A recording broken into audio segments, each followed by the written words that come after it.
Assalamualaikum warahmatullahi wabarakatuh. Hai teman-teman, perkenalkan nama saya Muhammad Rafli, siswa SMA Negeri 2 Kasimbar, kelas 11 IPS. Di sini saya akan menjelaskan hasil resensi dari novel Rumah Kaca yang merupakan tugas mata pelajaran bahasa Indonesia di bawah bimbingan Ibu Nurhayati MSPD.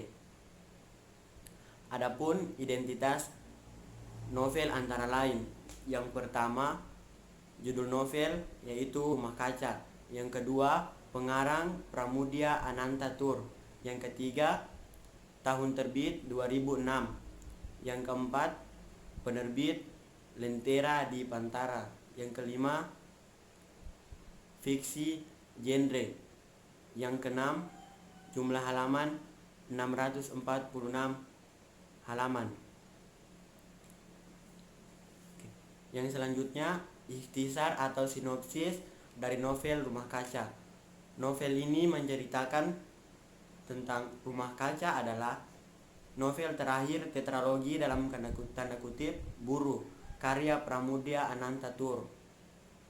Novel ini adalah penutup dari 3 novel sebelumnya yang diawali dari Bumi Manusia, dilanjutkan dengan Anak Semua Bangsa, dan buku ketiga adalah Jejak Langkah. Jatkus Pangemanan adalah seorang anak bangsa berpendidikan Eropa asal Makassar yang bekerja pada pemerintah kolonial Belanda. Kisah hidupnya berawal dari dirinya sebagai anak yatim piatu yang kemudian diangkat oleh bangsa Prancis, yaitu Tuan de Chagny, seorang apoteker kebangsaan Prancis. Dia sempat mengecap pendidikan Eropa sebelum akhirnya kembali ke Hindia dan bekerja sebagai polisi negeri. Dia berpendapat dengan menjadi seorang polisi, dia dapat menumpas kejahatan sampai pada akhirnya dia berhasil menumpas segerombolan si Pitung. Saat mempelajari kasus si Pitung, Pangemanan tersadar bahwa yang dilakukan si Pitung dan gerombolannya adalah akibat dari ketidakadilan yang diperbuat pemerintah kolonial Belanda pada masa itu. Tetapi Pangemanan terbuai akan promosi jabatan dan kenaikan penghasilan setelah dia berhasil menumpas si Pitung. Promosi Pangemanan sebagai komisaris besar polisi membuatnya ditugasi pekerjaan baru untuk mengawasi mulai bangkitnya kebangkitan nasional di Hindia. Mulai bangkitnya kebangkitan nasional di Hindia, komisaris besar polisi adalah membuat laporan penelitian tentang hasil tulisan-tulisan Minke serta membuat rekomendasi tindakan yang semestinya diambil terhadap Minke. Setelah puas dengan hasil penelitian Pangemanan yang menguras tenaga dan waktu, dia kemudian ditugaskan untuk mengasingkan Minke ke Maluku. Selepas pengasingan Minke, promosi pangkat yang dijanjikan untuk Pangemanan akhirnya diberikan. Ia dipindah kerjakan ke Algemene Sekretari di Buitulzum sebagai penasihat ahli Gubernur Jenderal Hindia. Dia ditempatkan di tempat tinggal Minke. Bekas tempat tinggal Minke adalah kawasan istana. Pangemanan diperkenalkan ke tempat kerjanya yang baru. Dia ditugaskan sebagai politik dan semua terbitan surat kabar di Hindia. Tugas selanjutnya adalah membuat lumpuh syarikat dengan Islam, hasil buah pikiran dan Minke yang telah berganti nama menjadi Syarikat Islam. Setelah lumpuhnya Syarikat Islam dan Indische Partij, banyak organisasi-organisasi yang dibentuk oleh Minke, yaitu Jong Sumantranan Bon, Rukun Minahasa, dan lain-lain. Pekerjaan Pangemanan makin menjadi-jadi saat ditambah lagi dengan anak buah Minke yang bernama Marco dan Siti Soendari. Karena tekanan pekerjaan, Pangemanan mulai menghibur diri dengan minuman keras. Hal ini membuat Paulette Pangemanan, istri Jacques Pangemanan, bersama anak-anaknya akhirnya memutuskan untuk berpisah dan pergi dari Jacques Pangemanan. Dia kembali ke tanah kelahirannya di Perancis. Setelah 5 tahun Minke di Maluku, akhirnya ia bebas dari pengasingan.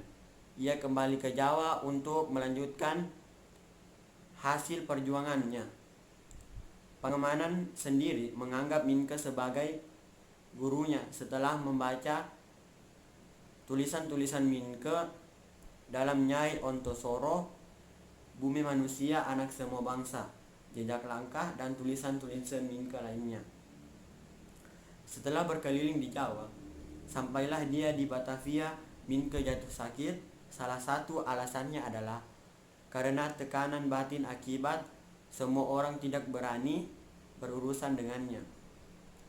Minke dirawat oleh Gunawan dan kemudian Minke meninggal dunia. Pangemanan pergi mengunjungi makamnya bersama dengan istri dan anak Minke. Tugas Pangemanan yang tiada habis-habisnya dalam menekan organisasi-organisasi pribumi sampai sebelum akhir hidupnya. Dan dia bertemu Ibu Minke, Madame Sanikem. Le Bosque. Pangemanan meminta maaf yang sebesar-besarnya. Dalam suratnya dia mengaku akan menerima apapun hukuman yang diberikan kepadanya perbuatannya terhadap Minke selama ini. Bersama surat itu pula, Pangemanan menyerahkan kembali hasil tulisan Minke, dan hasil tulisannya ini diberi nama dengan judul Rumah Kaca. Oke, yang terakhir, unsur intrinsik novel Rumah Kaca. Yang pertama, tema. Tema novel ini yaitu mengangkat tema tentang cara pengarsipan yang rapi atas semua tindak tanduk pribumi kegiatan pengarsipan. Pengarsipan ini menjadi salah satu kegiatan politik yang dapat membatasi pergerakan kemerdekaan yang bergabung dalam berbagai organisasi. Yang kedua, tokoh dan penukohan. Tokoh utama dari novel Rumah Kaca adalah Jacques Pangemanan. Bukan hanya Jacques Pangemanan, novel ini juga terdiri dari banyak tokoh lainnya, seperti yang satu, Jacques Pangemanan. Jacques Pangemanan di sini dia dikarakterkan sebagai seorang juru arsip yang berusia 50 tahun yang bekerja pada Algemene Sekretari. Tugas utamanya adalah mematai-matai pergerakan organisasi pribumi dan membuat semacam perintah diam-diam untuk menumbangkan siapa saja dan apa saja yang di sekitarnya dapat meletuskan semangat nasionalisme Hindia yang bisa mengancam kedudukan penguasaan Belanda di Hindia. Tokoh yang kedua, Minke atau R.M. Tirto Adi Soerjo. Dia digambarkan sebagai seorang terpelajar Hindia yang mencoba mengajukan bangsanya dan berusaha keadilan ditegakkan di dalam masa-masa hidupnya untuk bangsanya di atas bumi, untuk segala bangsa di atas bumi manusia. Tokoh yang ketiga adalah Tuan de Chagny. Tuan de Chagny adalah ayah angkat dari Jacques Pangemanan yang berkebangsaan Prancis, dan dia bekerja sebagai apoteker. Tokoh yang keempat, Komisaris Besar Donald Nicholson. Dia adalah atasan Pangemanan ketika menjadi komisaris polisi. Dia adalah seorang tokoh Eropa yang tidak senang karena seorang peranakan seperti Pangemanan menjabat sebagai komisaris polisi. Yang kelima, Madame Paulette adalah istri dari Pangemanan. Dia adalah istri yang cantik dan setia dan menyayangi suaminya. Yang keenam, Gubernur Jenderal Daendels. Dia adalah orang yang memiliki ambisi militer, membangun pertahanan di seluruh Jawa untuk menahan masuknya bala tentara Inggris di Hindia dan Jawa khususnya. Dia adalah orang-orang yang membuat jalan militer, yaitu Anyer Banyuwangi. Yang ketiga, alur cerita. Novel ini menggunakan alur maju mundur secara keseluruhan. Novel ini pada bagian-bagian tertentu pembaca kembali dibawa pada peristiwa-peristiwa masa lalu. Novel Rumah Kaca merupakan novel terakhir dari tetralogi Pulau Buru yang sangat berbeda. Yang keempat, latar. Pada latar ini terdapat 3, yaitu latar tempat, latar waktu, dan latar suasana. Latar tempat yang digunakan dalam novel ini adalah tempat kerja dan tempat tinggal Pangemanan di Hindia, mulai dari Harmoni, Aglemini Sekretari, Stansyet Harif, Cafe, Rumah Pangemanan di Butolzeng, dan tempat-tempat tugas lainnya. Yang kedua, latar waktu.